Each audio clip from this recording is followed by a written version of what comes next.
राहुल गांधी ने मोदी का political and announce कर दिया। लेकिन क्या ये प्रिडिक्शन है या पॉलिटिकल स्ट्रैटेजी? आइए जानते हैं।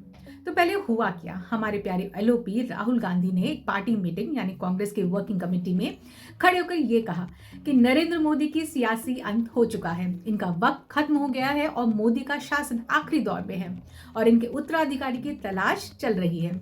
पर सवाल ये है कि राहुल गांधी ने मोदी के फ्यूचर को रीड किया है या वो पॉलिटिकल फ्यूचर को इन्फ्लुएंस करने की कोशिश कर रहे हैं।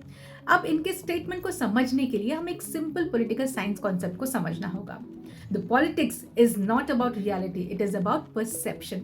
अगर आप बार बार लोगों को ये बताते हैं कि एक गवर्नमेंट वीक है, कि उसका टाइम खत्म हो रहा है, कि उसके लीडर अपने पॉलिटिकल एंड गेम में हैं, तो आप सिर्फ गवर्नमेंट को अटैक नहीं कर रहे, आप एक पॉलिटिकल परसेप्शन क्रिएट कर रहे हैं। और परसेप्शन पॉलिटिक्स में बहुत पावरफुल होता है। क्यों? बिकॉज पॉलिटिशियंस सिर्फ इलेक्शंस नहीं लड़ते, they fight over the narrative of who is winning and who is losing.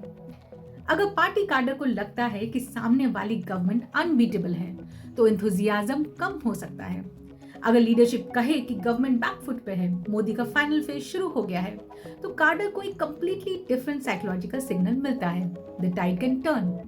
यानी राहुल गांधी का स्टेटमेंट बीजेपी के अपने सपोर्टर्स को कन्विंस करने से पहले कांग्रेस के अपने सपोर्टर्स को मोबिलाइज करने की स्ट्रैटेजी भी हो सकती है।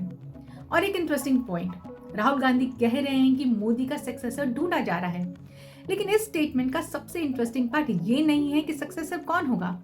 इंटरेस्टिंग पार्ट ये है कि राहुल गांधी बीजेपी के इंटरनल सक्सेशन का क्वेश्चन को पॉलिटिकल डिबेट का सब्जेक्ट बनाना चाहते हैं। मीडिया में यही न्यूज होगी, कौन होगा successor. Because once the conversation shifts from Modi कितने स्ट्रांग है टू मोदी के बाद कौन, तो पॉलिटिकल फ्रेमवर्क पूरा चेंज हो जाता है। एक लीडर जो आज डोमिनेट कर रहे हैं, सोचे उनकी बात ऐसे होने लगे कि वो कल नहीं रहेंगे और उनके बाद कौन। तो शायद राहुल गांधी आज एक पूरी स्ट्रैटेजी बदल रहे हैं जिसमें नरेंद्र मोदी को वो कमजोर नहीं बता रहे, बल्कि मीडिया डिबेट उनके ऊपर से पूरी तरह से हटाकर इस बात पर लाने की कोशिश कर रहे हैं कि बीजेपी को आगे कौन लीड करेगा। लेकिन समझने वाली बात यह है कि बीजेपी ही एक ऐसी पार्टी है जिसने प्रूव किया है कि वो leaders second line of leadership, third line of leadership बनाती है। दूसरी पार्टीज की तरह, जैसे जिस पार्टी से हमारे एलओपी आते हैं, किसी परिवार के अधीन नहीं है।